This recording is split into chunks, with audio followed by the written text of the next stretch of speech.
നീ സമ്പാദിക്കുന്ന പണം ഹലാലാവണം. ആരെയും പറ്റിച്ചിട്ടാവരുത്. കച്ചവടം വഞ്ചനയുടേതാവരുത്.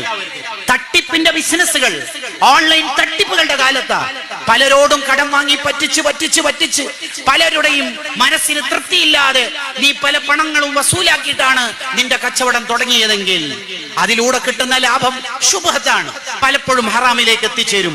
അതുകൊണ്ടാണ് നീ വണ്ടക്കയും തക്കാളിയും ഉള്ളിയും വാങ്ങുന്നതെങ്കിൽ, മാംസവും മത്സ്യവും വാങ്ങുന്നതെങ്കിൽ, അതല്ലേ നിന്റെ ഭാര്യ കഴിക്കുന്നത്? ആ ഊർജത്തിലല്ലേ മുലയിൽ പാല് വരുന്നത്? ആ പാലല്ലേ കുട്ടി കുടിക്കുന്നത്? ആ കുട്ടി നന്നാവണമെന്ന് നീ കുറെ ദുആർന്നിട്ട് എന്ത് കാര്യം? എവിടുന്ന് ദുആന് ഉത്തരം കിട്ടാനാ? കുട്ടി കഴിച്ച ഫുഡ്, നീ കഴിച്ച ഫുഡ് ഹറാം. വമശ്റബുഹു ഹറാം, നീ കുടിച്ച പാനീയങ്ങൾ, നിന്റെ വീട്ടുകാർക്ക് കൊടുക്കുന്ന വെള്ളം, അതും ഹറാം. വമൽബസുഹു ഹറാം, നീ പെരുന്നാളിന് വാങ്ങിക്കൊടുത്ത വസ്ത്രം അത് ഹറാമല്ലേ? എങ്ങനെ പിന്നെ ദുആന് ഉത്തരം കിട്ടാനാ?